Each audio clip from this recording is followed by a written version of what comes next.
I guess my question is, and me and Tindy's were talking about this a second ago, Hex on Pulse, Hex on Ethereum, is it, Yep.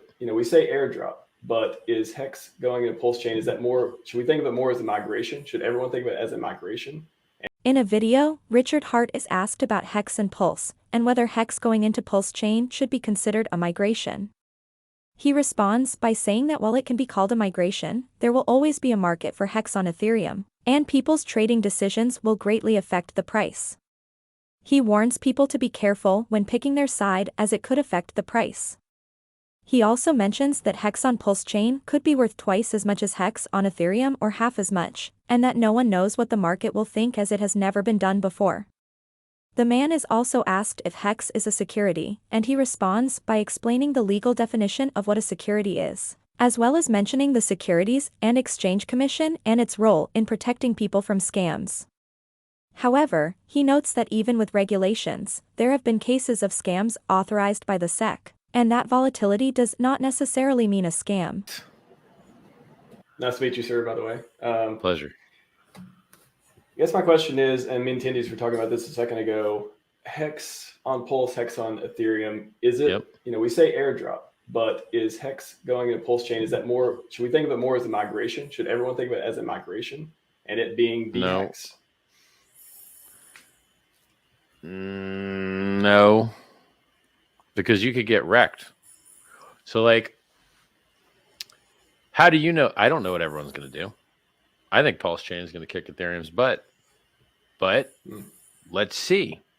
So if, if you decide to swap all of your Hex in one direction and then the market decides to go the other direction, you didn't win, you lost.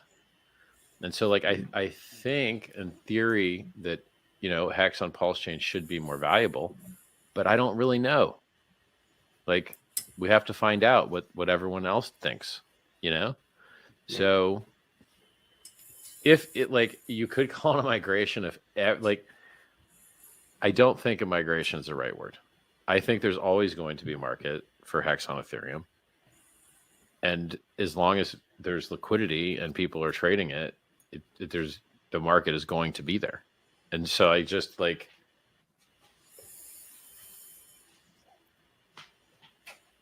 I think that they will start at similar prices, but I don't have a surety about it. But no one's ever seen this before. No one's ever seen this before. It's going to be extremely interesting.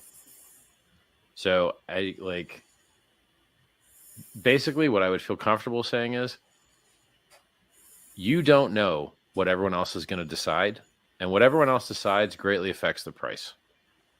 Hex on the Pulsechain could be worth twice as much as Hex on the Ethereum chain, or it could be worth half. Nobody knows. We need to learn what the market thinks. So, gotcha. Yeah,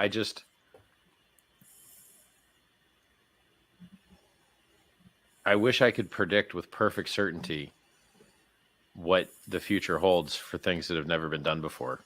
But like, let's all learn it together. I'm just telling you guys, be very careful when you pick your side, because if you care about the price and not just the technology, what other people decide also matters.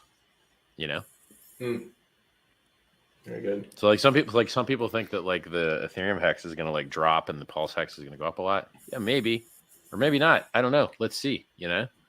Okay. So, is Hex a security? I don't think most people know what a security is. Most people's security is like when you lock your door. So basically the government tries to get people to not get scammed so much. I don't know why I always look at him, by the way. I'm just yeah. I'm just listening. I got him here first. Taking notes and listening. No, he's running the show, but I'm running a little bit today. Yeah. It's that diamond bracelet, dog. I can't stop. You magnetic. Dude, tonight it's gonna be crazy. Watch. Snowstorm. So so the government doesn't want people to get scammed. Yeah. So they invented a branch of government called the Securities and Exchange Commission. What they do is they try and help people not get scammed. Because here's what people will do. They're going to say, hey, man, give me a little bit of money now. I'm going to give you so much more money later. And they don't do it. They run off with the money. Bernie Madoff? Yeah, exactly. Bernie Madoff, same thing. So what they did was they made laws that said, if you want to raise money from friends and family for a business, you can do that up to this level, up to this number of people. But past that, you got to get registered as a security, and you got to have this disclosure and this disclaimer, and you got to do this and act this way, and this is how they try and protect people. And by and large, it's an okay idea.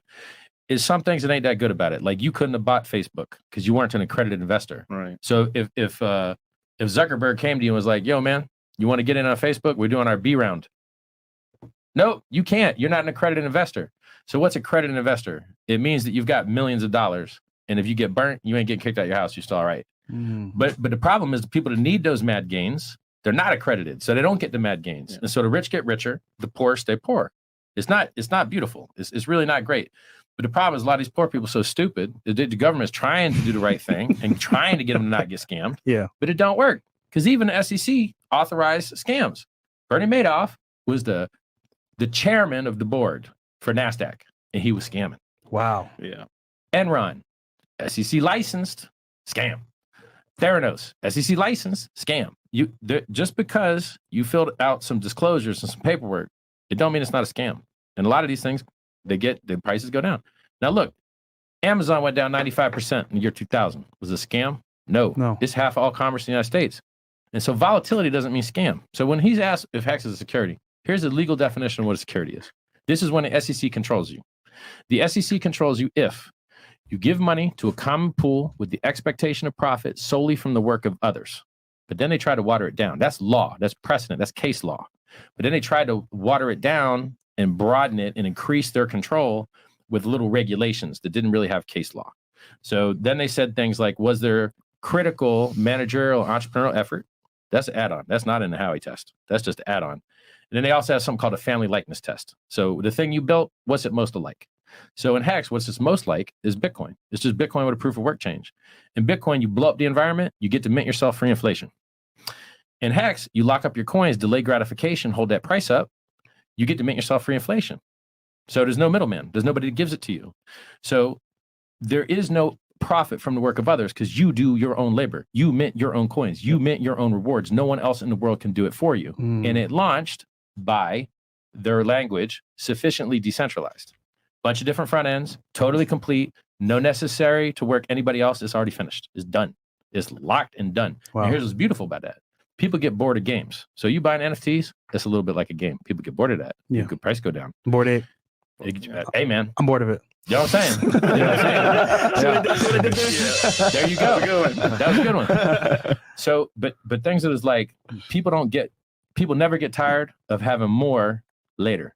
They always want that. The thing you got now, you like it. It's called money. Okay. Lock it up a little bit. You get more later. Delayed gratification. Yeah. So getting people to like monkey pictures, that's a little bit harder. Getting people to like more money later, that's real easy. That's what banks do. That's what business is. That's what personal development is. You're going to do the thing that hurts now, but it's going to work out later. That's all personal development, all bodybuilding, all education is effort now for payoff later. Yeah. And so I just monetize that. And it's beautiful because I wrote books for free to try and help people have better mental health.